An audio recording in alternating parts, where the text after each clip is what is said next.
We recite Quran every day, but do we ever pause and try to make a conversation with Allah?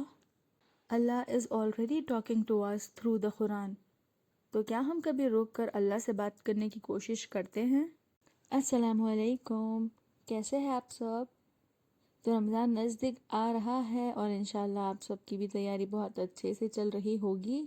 تو رمضان میں ہم زیادہ سے زیادہ قرآن پڑھنے کی اور اس کو سمجھنے کی کوشش کرتے ہیں، اور قرآن کا حق بھی ہے کہ اسے سمجھ کر عمل کیا جائے۔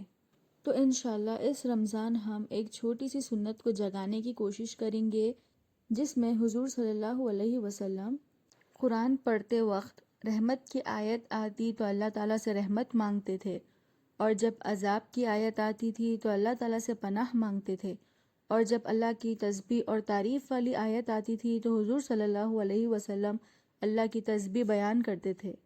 تو ہم بھی اس رمضان میں انشاءاللہ اس سنت کو زندہ کرنے کی کوشش کریں گے۔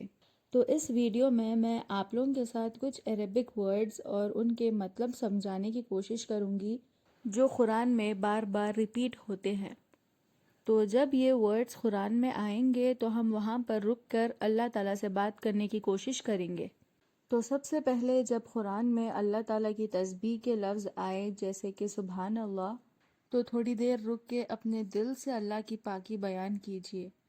پاکی کا مطلب یہ ہے کہ اللہ تعالیٰ ہر کمی سے پاک ہے، وہ ایک ہے، بے نیاز ہے، اور اللہ کے جیسا کوئی نہیں ہے۔ اور پھر اللہ تعالیٰ کی تعریف اور شکر کا ذکر آئے تو دل سے اللہ تعالیٰ کی تعریف بھی کیجیے اور شکر بھی، کیونکہ ہر طرح کی تعریف اور ہر طرح کا شکر صرف اللہ ہی کے لیے ہے۔ جو کچھ بھی ہمارے پاس ہے، زندگی، صحت، سکون، ہدایت، ہر چیز اللہ کی دی ہوئی ہے، اس لیے دل سے اللہ کا شکر ادا کرے اور الحمدللہ کہے۔ جب قرآن میں یہ لفظ آئیں تو اللہ سے یہ سب کچھ مانگ دیجیے، جنت، اللہ کی رحمت، مغفرت، نعمت اور رزق بھی۔ اور جب قرآن میں یہ لفظ آئیں جیسے کہ نار، جہنم، عذاب، تو اس پر رک کر اللہ کی پناہ مانگ دیجیے اور یہ دل سے کہے کہ یا اللہ مجھے یہ عذاب اور آگ ہر چیز سے بچا لے۔ اور جب قرآن میں یہ لفظ آئے جیسے کہ شیطان، وسوسہ، فتنہ، ظلم، تو اللہ سے یہ دعا کیجئے کہ اللہ مجھے اس سب چیزوں سے حفاظت فرمائے۔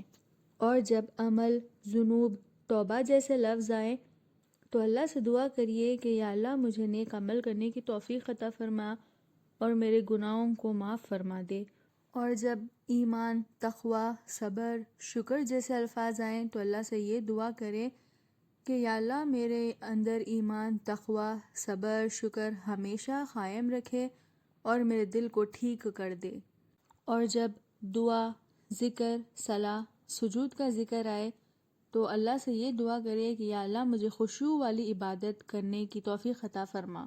اور جب قرآن میں یہ لفظ آئے جیسے کہ آخرہ، حساب، یوم القیامہ، تو اس وقت اللہ سے یہ دعا کیجئے کہ یا اللہ قیامت کے دن میرے حساب کو آسان فرما دے۔ اور جب ہدایت، صراط مستقیم کا ذکر آئے تو اللہ سے یہ ضرور مانگے کہ یا اللہ مجھے سیدھا رستہ دکھا دے اور صحیح رستے سے کبھی بھٹکنے نہ دے۔ اور ہو سکے تو اللہ کے 99 نیمز کے مطلب بھی سمجھنے کی کوشش کریے، کیونکہ اس کا ذکر بھی بہت بار قرآن میں آتا ہے، اور اگر ہم سمجھ کے پڑھیں گے تو اللہ کی تعریف کرنے کے لیے اور آسانی ہوگی انشاءاللہ۔ اور آخر میں دعا یہی ہے کہ اللہ تعالی ہمیں قرآن کو سمجھ کر پڑھنے کی اور اس کے اوپر چلنے کی توفیق عطا فرمائے، آمین۔